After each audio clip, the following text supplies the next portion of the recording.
Estimados funcionarios del Convenio de Cooperación para la Buena Gobernanza, el día de hoy pues se va a reflexionar el tema sobre ética y cultura de probidad, ruta para fortalecer la credibilidad y confianza pública e institucional.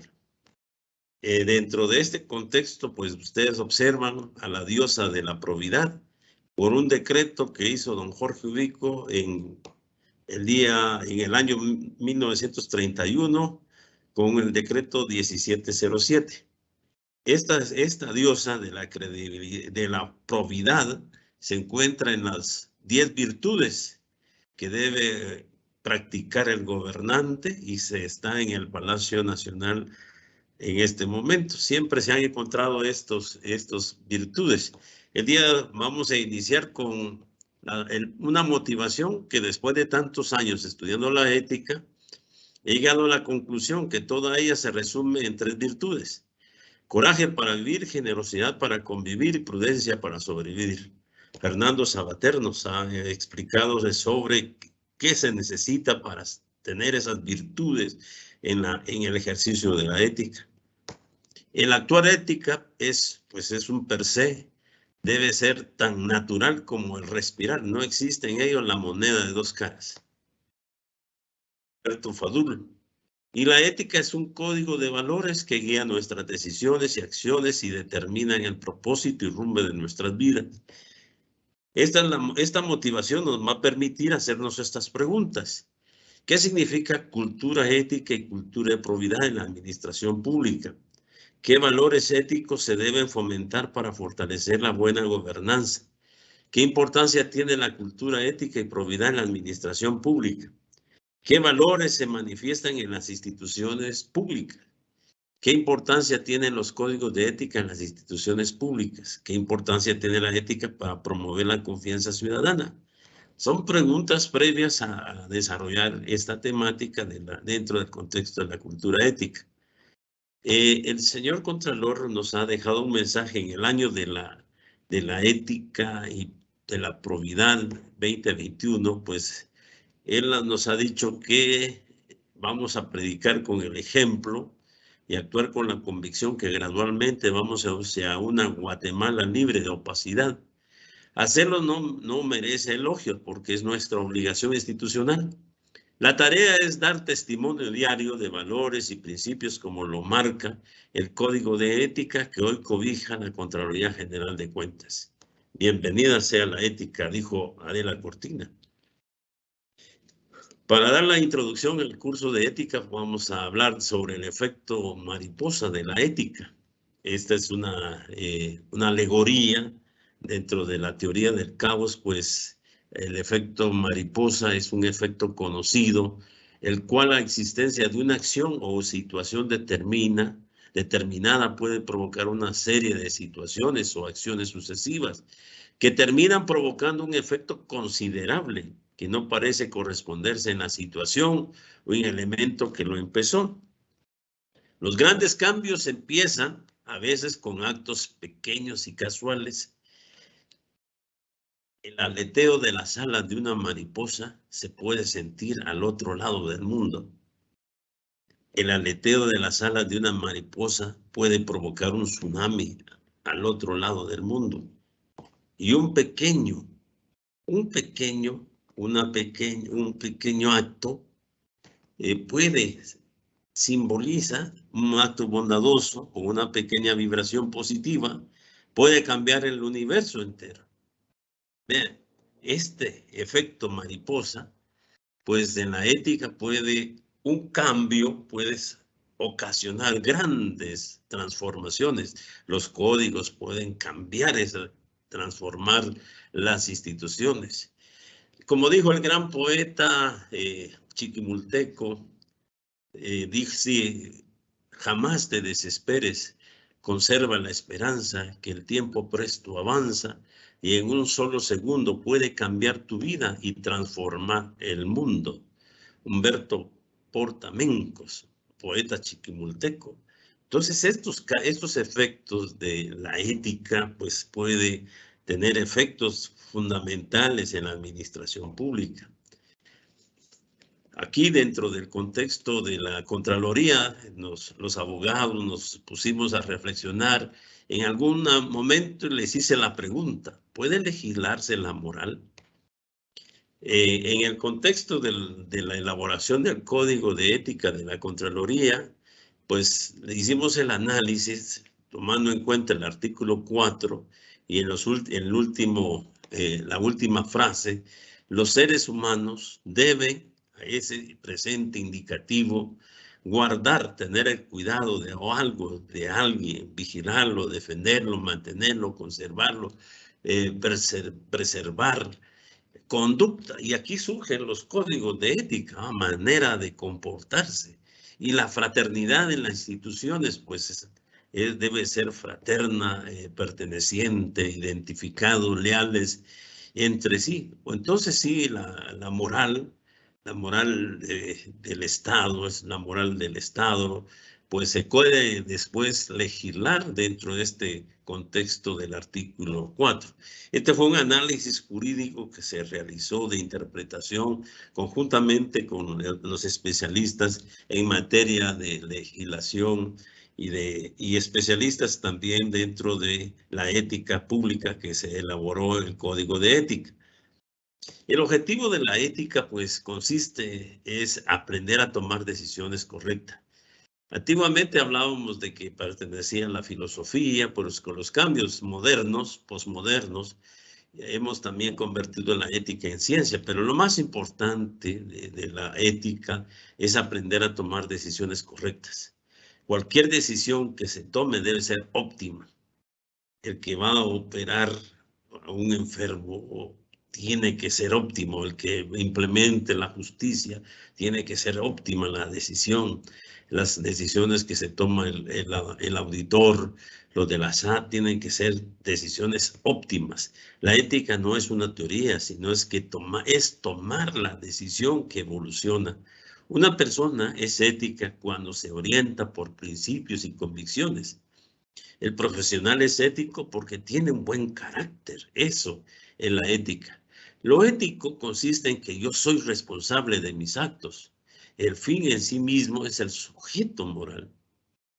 Como nos decía aquí un momento Adela Cortina, la ética es una especie de Don Quijote intempestivo, presto a defender con todas sus fuerzas el papel activo de la subjetividad frente a corrientes que propugnan el entierro del humano, producto de la corrupción.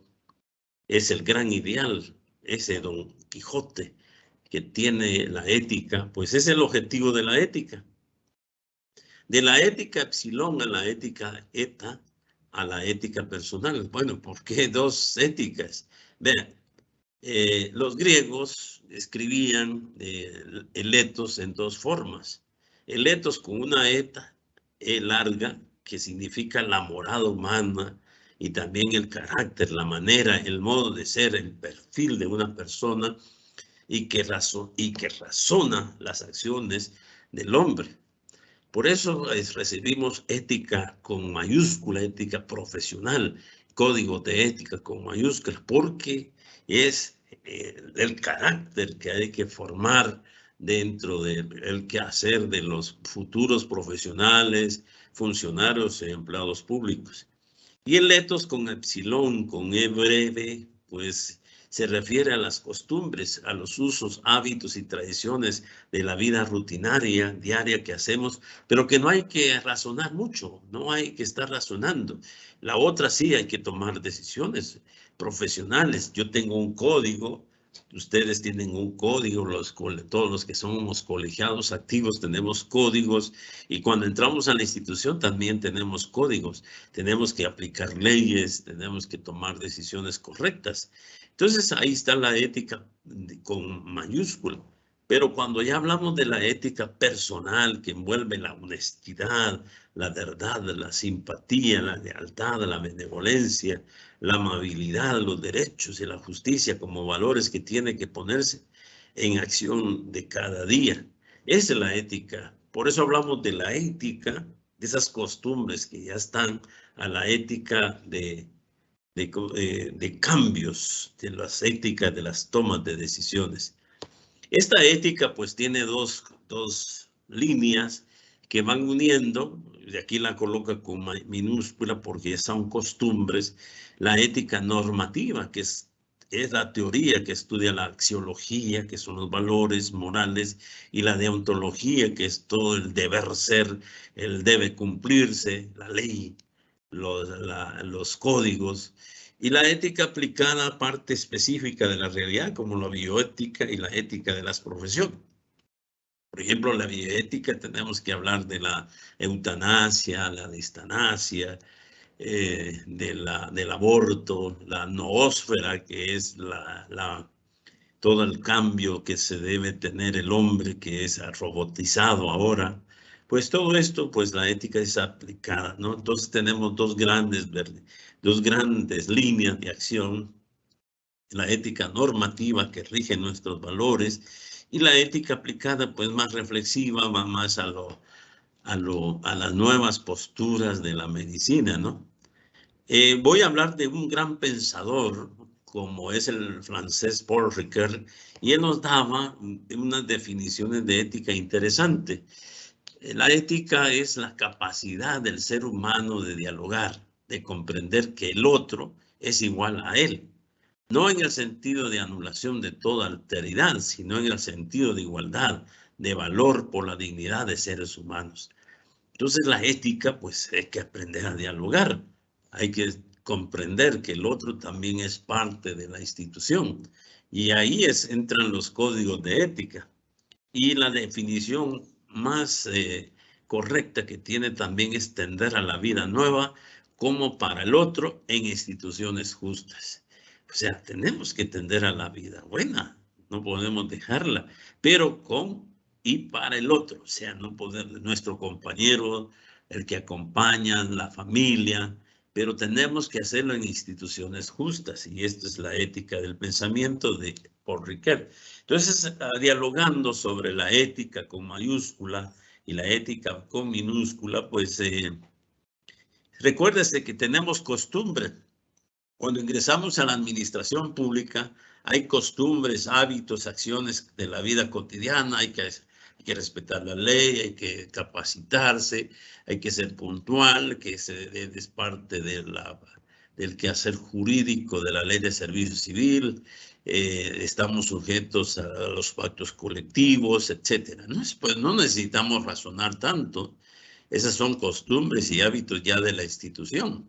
Toda vez yo ingrese a la institución, soy parte de esas costumbres y tradiciones: horarios de salida, horarios de refacción, horarios de alimentación, visitas al médico, etcétera. Bueno, entonces es una costumbre, pero hay que el manejar también es una costumbre, ir a la oficina es parte de una buena costumbre, llevar con prudencia el volante para que no vaya a ocasionar ningún problema.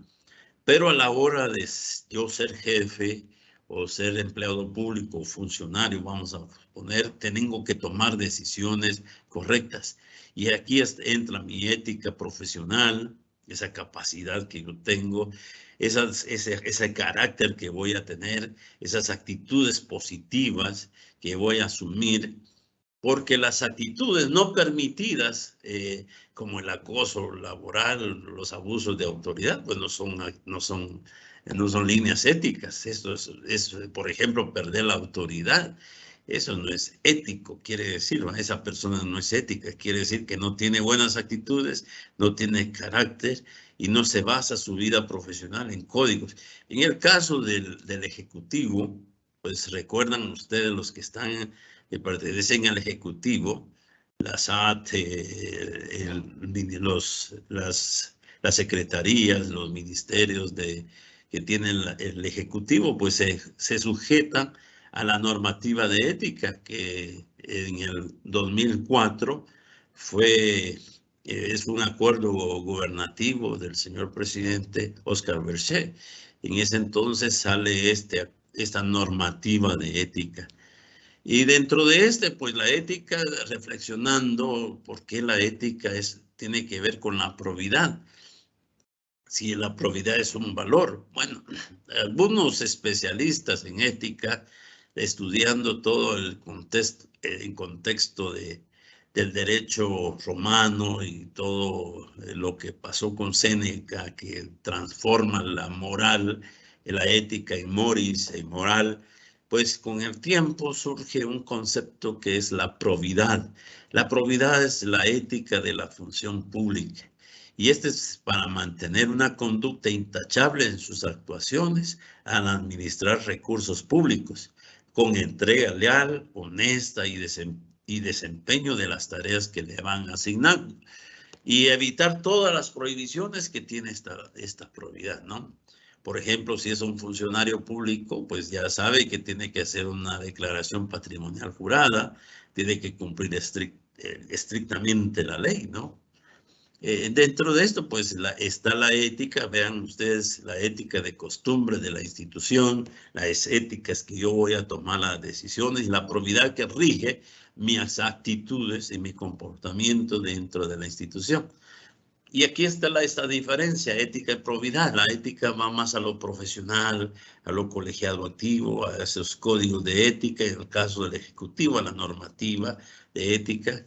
Y la probidad más a lo funcionario y empleado público, las funciones y atribuciones, a la prudencia en la administración de los recursos de la entidad del Estado, el cumplimiento estricto también de los preceptos constitucionales y legales. Estos principios éticos pues se fundamentan dentro de la moral personal. Tenemos una moral que ya fuimos educados desde la familia, hay una moral muy específica. Después pues ingresamos a los centros educativos, tanto públicos o ya sea privados. También nos educan un principio de moral que nos va forjando, nos va modelando. Y la moral cristiana, que dependiendo de qué religión, si es musulmana, si es judía, o en el caso hindú, pues, o también cultura maya, la religión maya que ya es aceptada, pues nos va forjando esa moral personal. Y las decisiones que vamos tomando nosotras, esas iniciativas, por la madurez de la vida y del quehacer de la vida cotidiana. Pero cuando ya estudiamos y ya nos convertimos en profesionales, hacemos un juramento ante los colegios y en estos momentos pues aceptamos los códigos de ética profesional. Estos nos van a sujetar a ciertos valores y de comportamientos que debe tener un profesional en las tomas de decisiones. Por eso son los juramentos. Pero cuando ingresamos a la institución tenemos que sujetarnos a esos códigos de ética institucional que va a regir. Si somos contratados por el Estado, pues sí, nos vamos a sujetar también a estos códigos, porque en el caso nuestro, lo explicamos, es para todo el personal que labora, ya sea contractual o por cualquier índole legal que se contrate aquí, pues está sujeto a estos códigos de ética institucional. El código de ética, pues, es un conjunto de normas y valores tendientes a regular la conducta de las personas dentro del contexto y ambiente de un centro de trabajo o una institución, proponiendo una normativa que deberá ser cumplida de manera obligatoria por los integrantes de las instituciones. Bueno, entonces un código de ética vamos a reflexionarlo desde varios puntos de vista, ¿no? Porque cada institución, por ejemplo, las 10 instituciones que están aquí con nosotros, pues cada uno se va ajustando a ciertos valores que requiere la institución. Nosotros, por ejemplo, si queremos hay que observar en primer lugar las actitudes que debe asumir un profesional dentro de la institución. ¿Qué valores tiene la institución? ¿Qué valores practica la institución? ¿Qué actitudes no son permitidas dentro de la institución? Bueno, pero nosotros en el caso de nuestro código, pues no tenemos prohibiciones porque ya están las prohibiciones en la ley de probidad, ya hay sanciones en la ley de servicio civil, hay prohibiciones también. Entonces, tener un código para prohibir no sería muy sano, pero dentro de esto pues, hay que hablar más de los valores. Recuérdese que el código de ética tiene el indicativo de que el servidor público es excelente. Por lo tanto, cumple la ley, los valores, es una persona al servicio de la ciudadana. Si deja de cumplir esto, ahí viene el imperativo categórico, ahí viene la ley. Entonces la ley le dice, pues queda prohibido al funcionario y empleado público utilizar recursos del Estado, por ejemplo. Y si abusa de eso, ya viene entonces la ley de otras leyes que van a regir, van a sancionar su comportamiento y lo van a, ya tendría que estar ante juzgados pertinentes. Entonces los códigos de ética son conjuntos de valores, más que todo de normas y valores. Este código pues tiene importancia, los códigos tienen los valores institucionales, las actitudes de los servidores públicos. Hay que fomentar esta cultura ética, la confianza y credibilidad institucional tanto para los funcionarios y empleados públicos, la calidad humana y el desarrollo profesional. Esta es la importancia del código de ética. Y no olvidemos que la práctica de valores dentro del Sistema Nacional de Control Gubernamental, SINASIG, está la práctica, éticas y los valores. La responsabilidad de las máximas autoridades en el control interno deben ir incluyendo los principios y valores, las normas éticas de la entidad, dar el ejemplo con el cumplimiento de los mismos, las responsabilidades dentro de su área del equipo de dirección. En el control interno deberán incluir, cumplir y supervisar los principios y valores y normas éticas de la entidad. En el caso de la responsabilidad del servidor público, en el control interno va a incluir conducirse bajo principios y valores incluidos en el código de ética. Y en el caso del auditor interno tiene la responsabilidad de actuar de acuerdo a los principios y valores incluidos en el código de ética de la entidad. Bueno, aquí estamos recordando lo que ya les dieron dentro de la capacitación del Sistema Nacional de Control Interno. Yo me estoy centrando ahorita en las prácticas y valores. Y dentro de estas del SINASIG, pues están las normas relativas al entorno del control y gobernanza, está la filosofía del control interno, las políticas de prevención de la corrupción. Y aquí nos queremos centrar en el diseñar e implementar el código de ética. Pues estos códigos de ética son fundamentales dentro del control interno y también deben ser sujetos a la auditoría basada en riesgos. Considerar prácticas de ética en políticas y procedimientos. Hay que hacer acciones por desviaciones de ética del código de ética. Pero es fundamental evaluar el cumplimiento del código de ética y la política de prevención de a la corrupción. Este código de ética dentro del sistema pues tiene la integridad, los principios y valores. La máxima autoridad pues debe guiar sus acciones a la práctica de los valores, de la ética, de la filosofía de la entidad, pero con apego a las leyes, con las regulaciones y políticas y procedimientos. Es importante que las instituciones, aquí estamos recordando que se debe diseñar e implementar un código de ética. El código de ética de la entidad debe considerar el contenido, las diferentes leyes y normativas relacionados como la ley de probidad y las responsabilidades del funcionario y empleado público y su reglamento. También le recordamos a las máximas autoridades delegar en el equipo de dirección y la unidad de especialidad el diseño y la implementación y divulgación del código de ética. El código de ética debe ser revisado periódicamente y actualizado cuando corresponda por la unidad especializada, porque un código pues no está hecho en piedra, sino es parte de una reflexión, interpretación, hermenéutica como exegético dentro del quehacer de la institución. Los códigos, recuérdese que tenemos 3 tipos de valores. Los valores abstractos que que las que tiene ya la institución, que son cambiantes dependiendo de cada 4 años, qué valor puede llevar un funcionario público cuando es elegido por el presidente, por el pueblo, es nombrado por el presidente, pues hay códigos, hay valores abstractos, hay valores evolucionistas que hace la sociedad, por ejemplo, el respeto a la autoridad, que hoy está, mañana desaparece. Hay muchos cambios evolucionistas en la sociedad, valores que le llamamos valores líquidos, de una sociedad líquida, como dijo alguien por aquí, unos grandes autores franceses, ¿no? Dentro de esto, pues también tenemos estos valores existenciales que son parte, y entonces ahí viene todo el pensamiento de Heidegger, que habla de que tenemos un valor de ético existencial, que tenemos, que somos parte, como la dignidad, que es un valor fundamental dentro de mi vida, el derecho a la vida que tengo que defender, que hay momentos se relativiza en el caso de permitir el aborto, por ejemplo.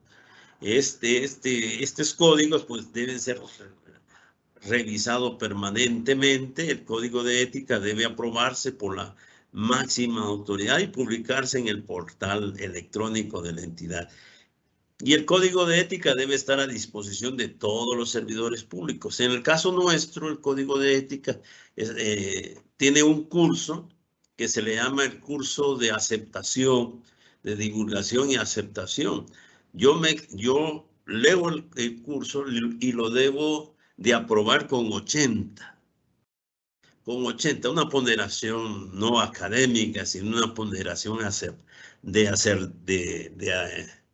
de aprobación, y yo lo leo y me capacito dentro de los 4 o 5 módulos y yo acepto ese código con el 80%, si más, si es el 100%, qué excelente sería, pero no se permite que sea ni de 60, 70, porque entonces yo estoy tratando de que el código no mucho me interesa. Entonces el equipo debe buscar que los servidores públicos deben ser responsables en validar la lectura y la comprensión de ese código.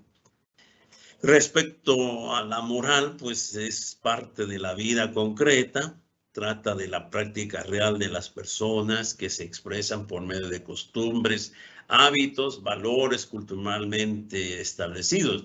Por ejemplo, la moral no se codifica, por ejemplo, en los mandamientos, que son exhortaciones que salen del corazón del hombre. Pues esa moral, pues son prácticas de la vida cotidiana. Por ejemplo, honrar padre y madre. Es una práctica. El hacer compañerismo es una práctica moral, que yo ayudo al otro para que se sienta bien, le doy la bienvenida en la oficina, evito cualquier situación de hostigamiento psicológico, dentro de ello, pues el acoso laboral. Bueno, le tiendo la mano a alguien, a ayudarlo, pues esas son cosas de la vida moral. Es ser un buen samaritano, como lo dicen, ¿no? Es una práctica que no se necesita, por ejemplo, codificarse en una reflexión del código de ética. La moral pues, son iniciativas personales. Por ejemplo, el ser honrado. Por ejemplo, yo no voy a robarme si veo ahí un celular, pues voy a evitarlo, solo voy a poner en un pizarrón o le voy a llamarle, decirle, mira, aquí dejaron o lo dejo en la dirección de recursos humanos, pero voy a tener el cuidado de no robarlo. Y que lo que no me pertenece, pues esas son costumbres y hábitos y valores culturalmente que van estableciéndose. La moral, pues, es el comportamiento moral como parte del hombre al establecer la forma de cómo debe actuar, buscando el criterio universal, ya que la acción es moral y todas las personas deben llevarla a la práctica. Hay una moral preconvencional, como la del niño, que dice, bueno, me voy a portar bien para evitar el castigo. Voy a cumplir la ley para que no me vayan a castigar. voy a cumplir con lo que dice el SINASIG para evitar el castigo o la sanción.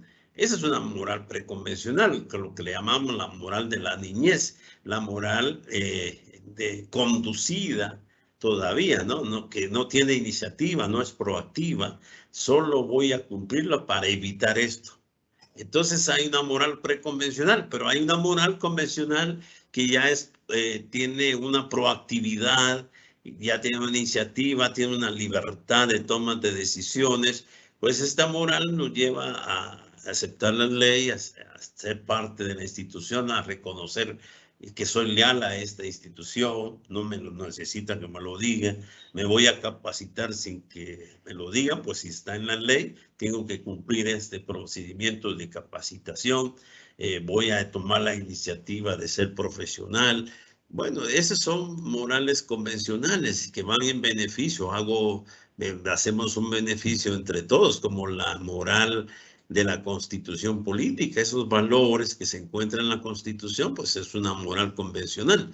Y de la moral pues convencional ya es aquella persona que libremente quiere transformar el mundo en forma utópica. Mahatma Gandhi, Jesucristo en un momento, todos estos grandes pensadores que quieren llevar a la práctica, rompe con toda la estructura convencional. Es la Madre Teresa de Calcuta, por ejemplo, rompen toda la moral convencional, reglas y todo, para poder construir una nueva sociedad. Por ejemplo, esta es una situación muy personal. También Martin Luther King en Estados Unidos, por ejemplo, Martín Lutero, por ejemplo, hicieron cambios, trataron de hacer cambios institucionales, pero que llevó el tiempo, y eso lo llamamos moral postconvencional.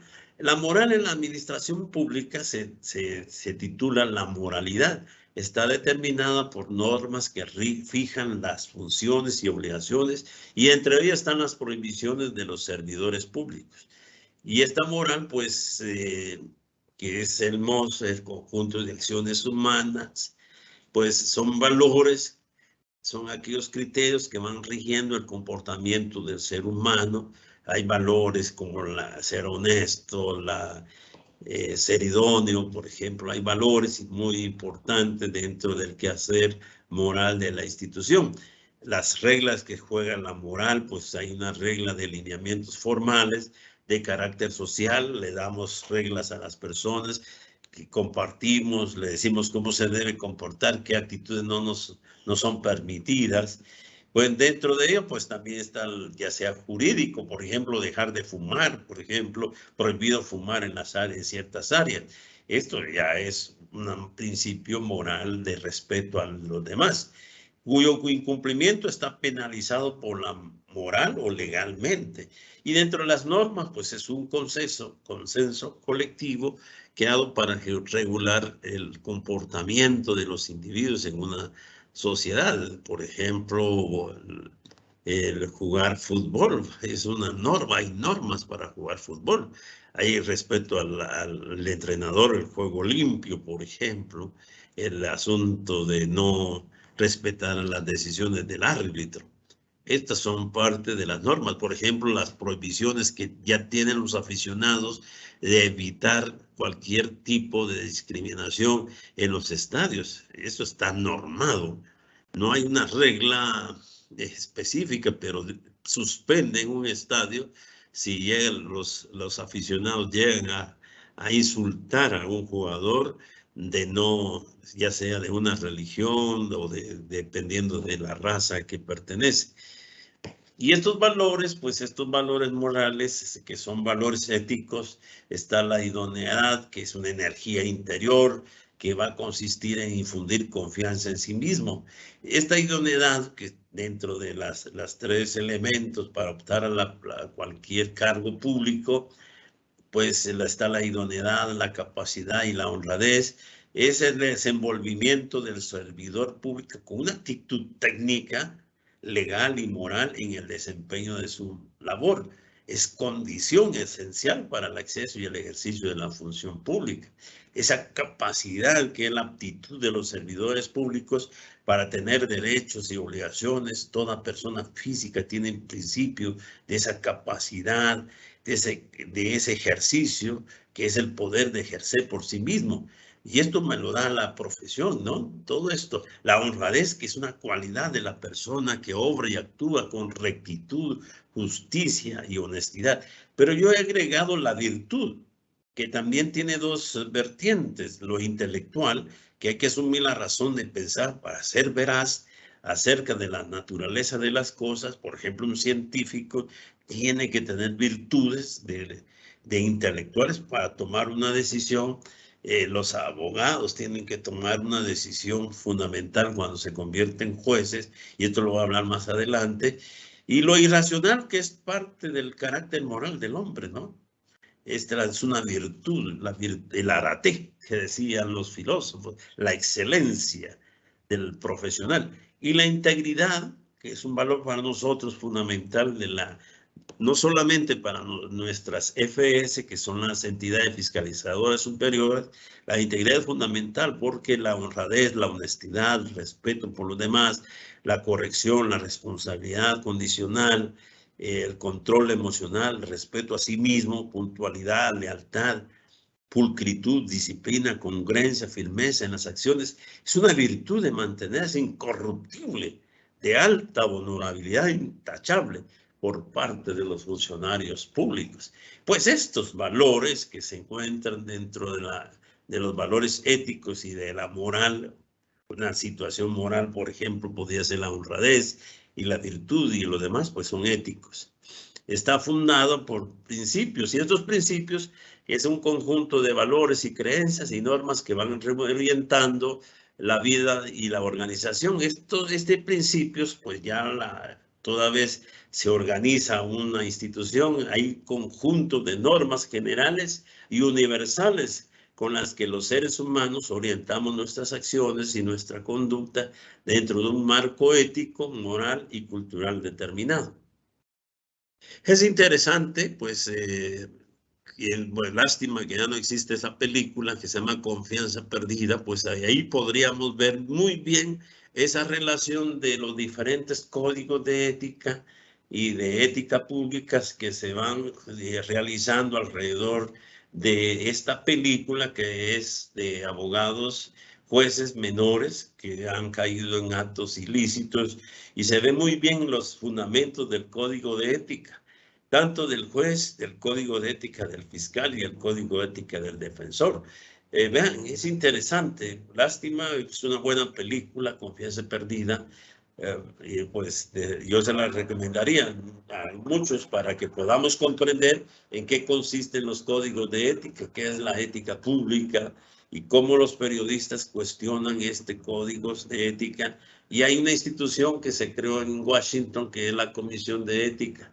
Dentro de esta, pues nosotros queremos fundamentar y hemos declarado por el artículo 10 de nuestro código esta cultura ética institucional. Se ha declarado de interés prioritario el desarrollo ético del capital humano institucional, así como la creación y promoción de una cultura ética institucional. Nosotros estamos formando ya dentro de pues una cultura ética de valores. Queremos ya ir fomentando esta cultura ética. Es una buena intención de las autoridades superiores en realizar esta promoción de cultura. Y esta cultura ética, pues desde el punto de vista teórico, pues son conjuntos de los principios y valores que establecen directrices generales a la hora de realizar actividades en una organización. La dinámica, pues, es proactiva, que se van desarrollando individualmente cada profesional. La comunicación asertiva es fundamental, las relaciones interpersonales que se van manifestando en el ejercicio laboral, y la calidad de los servicios que manifiestan a nivel de la comunidad o a la comunidad laboral y a la ciudadanía. Estos son los códigos. Esta es una cultura ética. Mientras que la probidad, pues, que usted ya lo sabe, significa rectitud de ánimo, hombría, bien, integridad y honradez en el actuar, está vinculada a la honradez y a la integridad en el accionar, según la Real Academia Española. Pero se va a referir a las personas que no cometen ningún abuso, no mienten ni incurren en delito o en actos de corrupción. Y me permito presentar, pues, en la cultura de probidad, como es nuestro título, la cultura de probidad son los compromisos y virtudes que ejercen los funcionarios y empleados públicos en el gobierno y en la administración pública, basados en principios y valores institucionales, con la finalidad de fomentar el cumplimiento estricto de los preceptos constitucionales y legales, realizar con eficiencia, eficacia y transparencia el ejercicio de la función administrativa, asumir el compromiso de la preeminencia del interés público sobre el privado, ser responsable y prudente en la administración de los recursos de la entidad del Estado y actuar con honestidad, integridad y lealtad en el ejercicio del cargo o empleo o prestación de un servicio público. Esta cultura que se sustenta en los principios de probidad, pues es fundamental que tengamos que irlo promoviendo dentro de las instituciones en las que laboramos. Y hay grandes dilemas, pues con esto voy ya pensando en cerrar la conferencia, los dilemas de la probidad. Recuerden que tenemos en el artículo 18, capítulo 4, las provisiones de los funcionarios. Y aquí está la integridad, aquí está la probidad, aquí está la ética de la función. Si me queda prohibido utilizar usar el título oficial del cargo, empleo, la distintivo, la influencia, el prestigio de la institución para asuntos de carácter personal o de terceros, y si no lo cumplo, pues ahí está mi doble moral, ¿no? Entonces ya no estoy tomando esas decisiones. Tengo prohibido utilizar los recursos para elaborar, distribuir o enviar regalos, recuerdos, tarjetas navideñas o de cualquier otra ocasión. Esto lo saben ustedes muy bien, desde los que son funcionarios públicos, pues lo saben muy bien dentro de la ley de probidad. Disponer de los servicios del personal subalterno para fines personales o beneficios, o utilizar los materiales de oficina, los vehículos, por ejemplo. Esto pues ya es inmoralidad, ¿va? Tenemos toda una lista de prohibiciones desde el artículo 17, artículo 18, que nosotros le llamamos toda la moral casuística de prohibiciones que tienen los funcionarios y empleados públicos. Y dentro de esto, pues no olvidemos el dilema de la ética del rostro del otro. Recordemos que el Estado y la administración pública tienen una deuda con el rostro del otro. Levinas nos lo ha dicho esto después de la Segunda Guerra Mundial, que no es numeral, no es un código, no es una cama, es una persona que exige derecho de ser atendido. Pues este es el dilema ético. En la ética del rostro del otro se debe eliminar prejuicio de la porofobia, que consiste en un rechazo, aversión, temor y desprecio hacia el pobre, hacia el desamparado y tener miedo del ser pobre. No se enseña ética para saber qué es la virtud, sino para ser virtuoso. Aristóteles. Muchas gracias. Pues dentro de esto es la reflexión que hemos desarrollado el día de hoy sobre en qué consiste la ética para permitir darle credibilidad a la institución. Muchas gracias, agradezco la participación.